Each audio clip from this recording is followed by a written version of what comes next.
반갑습니다. 스케치TV입니다. 극한 호우가 예보된 날인데요. 전국에 일이 있어서 갔다가 아직 가보지 못했던 비무장지대로 여행을 가볼까 합니다. 비무장지대 여행은 평화관광이란 이름으로 운영이 되고 있었는데요. 안보 위협이나 기상 악화, 안전 확보 상황 발생 시 모든 일정이 취소될 수도 있지만 전화를 해보니 다행히 운영을 하고 있다고 합니다. 평화관광은 내비게이션 주소를 임진각 관광 안내소나 평화누리 관광 안내소를 찍고 그곳에서 표를 구입하시면 되는데요. 안보나 여러 가지 문제상 반드시 신분증이 있어야 표 구입이 가능하고 예매 없이 현장 발매만 가능하다고 합니다. 임진각에서 출발해서 제3땅굴 그리고 도라 전망대 통일천을 거쳐서 다시 임진각으로 오기까지 전 코스가 셔틀 버스를 탑승해야 하고요. 관광 시간은 대략 2시간 30분에서 3시간 사이라고 합니다. 그리고 제3땅굴은 모노레일과 도보가 있는데요. 시간에 따라서 모노레일을 운영하기도 하고 도보를 이용해야 하기도 합니다.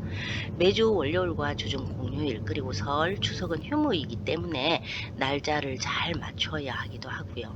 군 작전 지역이어서 제재사항 또한 많습니다.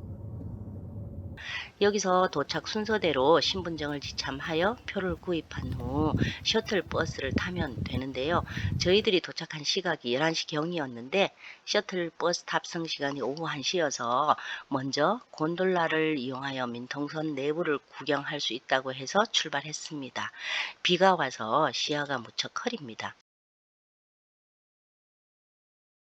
안내방송에서 이 강은 임진강으로 함경남도 마식령 산맥에서 발원하여 한강으로 흐른다고 하네요.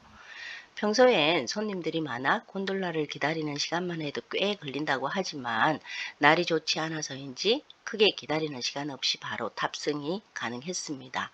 이 임진강만 건너면 민통선 구간이라고 합니다.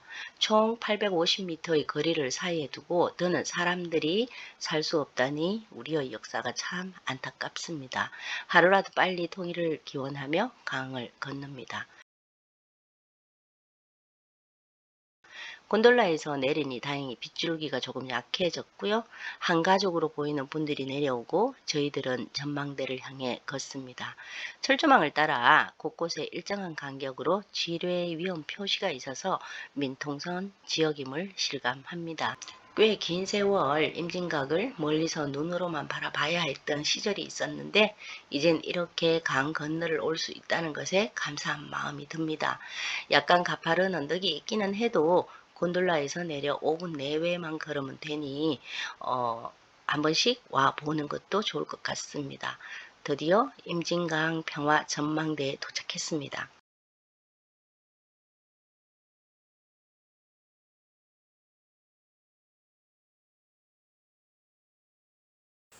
북에 가족이 있거나 친인척이 있는 고향이라면 저보다 더 뭉클할 것 같은 장소인데요.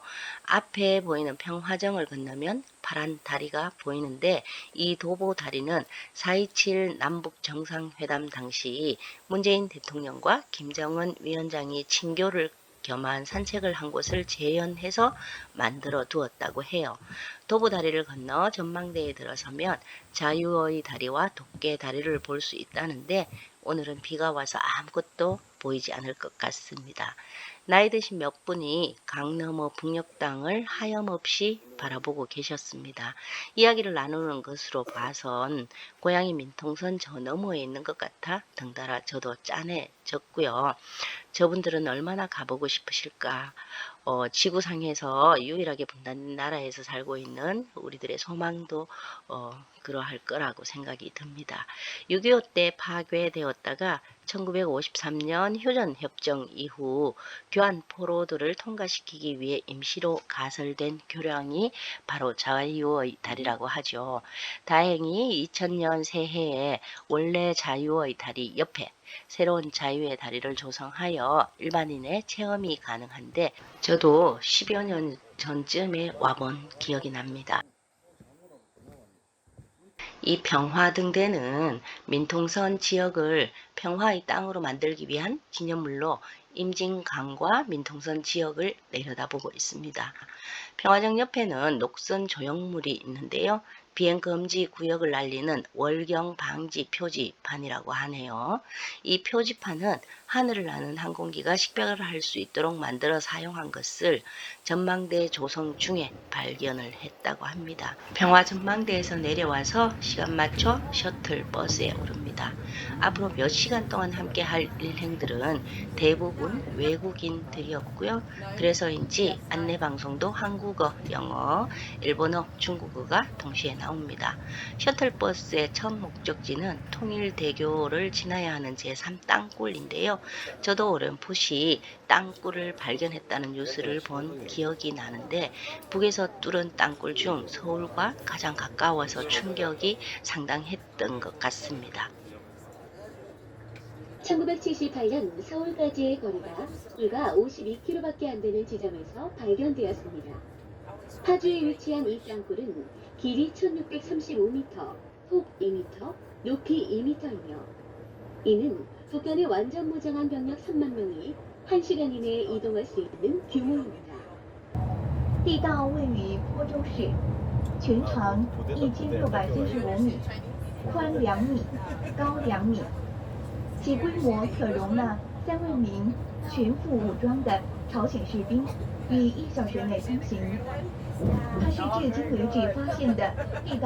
앞에 보이는 저곳을 통과하면 개성과 평양을 갈 수 있다고 하네요.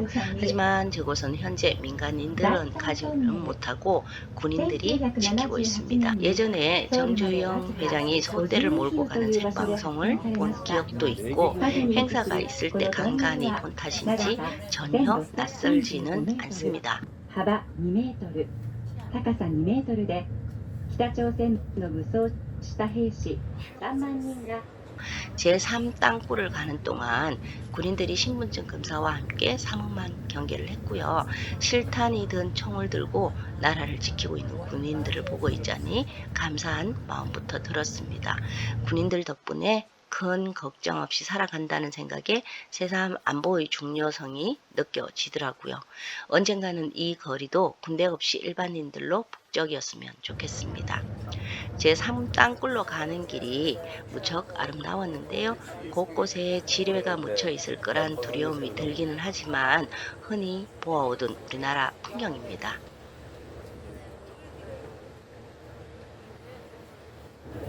So today you were covered shoes, but yesterday to go hiking up the mountain. This is Mary Jane. This is Mary Jane.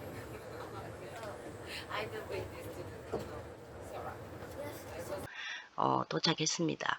이제 모노레일을 타고 땅굴 견학을 하지만 땅굴로 가기 위해서는 개인 물품 보관함에 가방, 모자, 핸드폰 등을 모두 넣어 두어야 해서 땅굴 영상은 찍을 수가 없었습니다. 땅굴을 구경하고 돌아 전망대로 왔어요.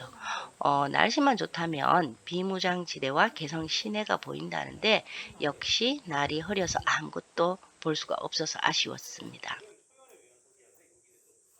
통일촌, 민통선 북방 지역에 있는 마을로서 155세대, 452명의 주민이 거주하고 있습니다. 이곳의 농산물 직판장에서는 지역 농산물을 판매하고 있으며 장단콩 순두부와 토속 짙은 한채 나물, 매운탕 등을 드실 수 있습니다. Tongilchon, Unification Village in the northern area of civilian control line, has 155 families and a total of 452 residents. 셔틀버스를 타고 통일촌에 도착을 했는데요. 관광객들은 마을 안으로 들어갈 수가 없었고요. 입구에 마련된 기념품 가게와 주변 구경만 가능합니다. 저희가 도착했을 때는 수국과 연꽃, 도라지꽃이 만발해서 좋았습니다. 이곳에서 나는 장단콩은 굉장히 유명해서 기념품 가게에서 머루주와 함께 구입을 했고요. 북한 들쭉술도 살 수 있었는데 중국의 북한 식당에서 먹어본 기억이 있어서 저는 사지를 않았습니다.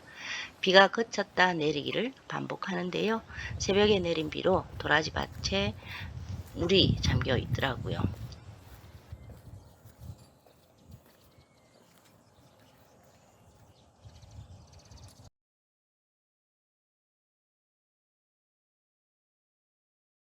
날이 좋으면 도라지 꽃이 더 예뻤을 것 같습니다.